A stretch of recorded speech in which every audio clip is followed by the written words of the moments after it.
पिंपरी चिंचवडच्या हिंजवडी आयटी पार्कमध्ये घडलेल्या एका धक्कादायक प्रकारामुळे आयटी क्षेत्रात खळबळ उडाली आहे. देशातील अग्रगण्य आयटी केंद्रांपैकी एक मानल्या जाणाऱ्या राजीव गांधी आयटी पार्कमधील फेज 2 परिसरात कार्यरत असलेल्या think technology India private limited या कंपनीनं अचानक कार्यालय बंद करून गाशा गुंडाळल्याचा प्रकार समोर आलाय. या घटनेमुळे कंपनीत कार्यरत असलेल्या सुमारे 700 कर्मचाऱ्यांवर उपासमारीची वेळ ओढवली आहे. यामुळे अनेकांच्या भविष्यावर प्रश्नचिन्ह निर्माण झाले. 2025 मध्ये ही कंपनी मोठ्या उत्साहात सुरू करण्यात आली होती. सुरुवातीच्या काळात कंपनीनं मोठ्या प्रमाणात भरती मोहीम राबवत शेकडो तरुण अभियंत्यांना नोकरीची संधी दिली. विशेषतः नवोदित आणि प्रशिक्षणार्थी उमेदवारांना लक्ष्य करून त्यांना रोजगाराचे आमिष दाखवण्यात आलं. मात्र या नोकरीसोबतच कर्मचाऱ्यांकडून सिक्युरिटी डिपॉझिटच्या नावाखाली प्रत्येकी सुमारे 15,000 रुपये वसूल करण्यात आल्याची बाब समोर आली आहे. सुरुवातीला काही महिन्यांपर्यंत कंपनीनं कर्मचाऱ्यांना दरमहा मानधनाच्या स्वरूपात वेतन दिलं. त्यामुळे कर्मचाऱ्यांचा कंपनीवरील विश्वास वाढला. परंतु जानेवारी 2026 पासून परिस्थिती बदलू लागली. वेतन देण्यास विलंब होऊ लागला आणि काही काळानंतर कर्मचाऱ्यांचे पगार पूर्णपणे थकवण्यात आले. विशेष म्हणजे वेतनाच्या नावावर देण्यात आलेले चेक देखील बाउन्स झाल्याचे कर्मचारी सांगत आहेत. फेब्रुवारी 2026 पासून कंपनीच्या कामकाजात अनियमितता स्पष्ट दिसू लागली. कर्मचाऱ्यांनी व्यवस्थापनाकडे वारंवार पाठपुरावा केला असता कंपनीकडून अंतर्गत लेखा परीक्षण सुरू आहे असं कारण देत वेळ मारून नेण्याचा प्रयत्न करण्यात आला.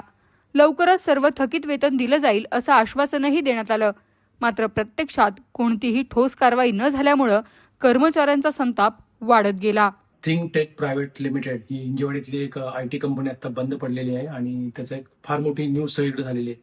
तर आम्हाला याच्यामध्ये हिंजवडीचे जे पी आहेत, पांढरे साहेब, त्यांचे आभार मानायचे. कारण का फोरमच्या ज्यावेळी मुलं रिच आउट झाली त्यावेळी आम्ही हिंजवडीचे पी आयना कॉल करून ह्या कंपनीची तक्रार घ्यायला लावली आणि अशा सिमिलर तक्रारी पूर्वी फ्लायनॉटच्या असतील किंवा बाकीच्या टेक कंपनीच्या त्यांनी घेतलेल्या आहेत. आणि याच्यामध्ये एक फार मोठा स्कॅम आहे, जॉब स्कॅम, हे आम्ही वारंवार सांगत आलेलो आहोत. आणि आता आमची रिक्वेस्ट लेबर मिनिस्टरला हीच असेल की अशा सगळ्या कंपन्या, आणि यांना कंपन्या म्हणण्यामध्ये काही अर्थ नाही, हे सगळे स्कॅमस्टर्स आहेत आणि कन्सल्टंट फर्म्स आहेत ज्या अशा पद्धतीनं एम्प्लॉईजकडून पैसे घेतात आणि त्यांना जॉब देण्याचं आयटी मध्ये एक आमिष दाखवतात.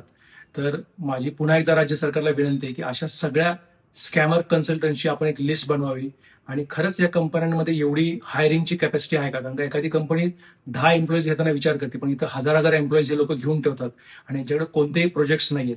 त्यामुळे याच्यामध्ये पोलीस प्रशासनाने जे तत्परता दाखवलेली आहे आणि ताबडतोब तो गुन्हा नोंद केलेला आहे. आणि मी अशा सर्व एम्प्लॉईजला एक विनंती करतो की तुम्ही जर कुठं पैसे भरून आयटी मध्ये जॉब घेत असाल तर ते अजिबात करू नका आणि तातडीनं जवळच्या पोलीस स्टेशन असेल, लेबर ऑफिस असेल, जर तुम्ही कुठं पैसे भरले असतील आणि तुमची फसवणूक झाली असेल तर तुम्ही तातडीनं तक्रार करा, फोरमकडे रीच करा आणि अशा कुठल्याही रॅकेटमध्ये किंवा जॉब स्कॅम मध्ये तुम्ही फसू नका अशी आमची तुम्हाला विनंती आहे. धन्यवाद. काही दिवसांपूर्वी कंपनीनं कोणतीही पूर्वसूचना न देता अचानक कार्यालय बंद केलं. या घटनेनंतर अनेक कर्मचारी कार्यालयाबाहेर जमले होते. मात्र त्यांना कोणतीही अधिकृत माहिती देण्यात आली नाही. कंपनीचे वरिष्ठ अधिकारीही संपर्काबाहेर असल्याचं सांगितलं जातंय.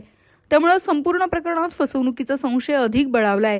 या पार्श्वभूमीवर पीडित कर्मचाऱ्यांनी हिंजवडी पोलीस ठाण्यात धाव घेत तक्रार दाखल केली आहे. संबंधित कंपनीच्या संचालकांवर फसवणुकीचा गुन्हा दाखल करून कठोर कारवाई करण्याची मागणी त्यांनी केली आहे.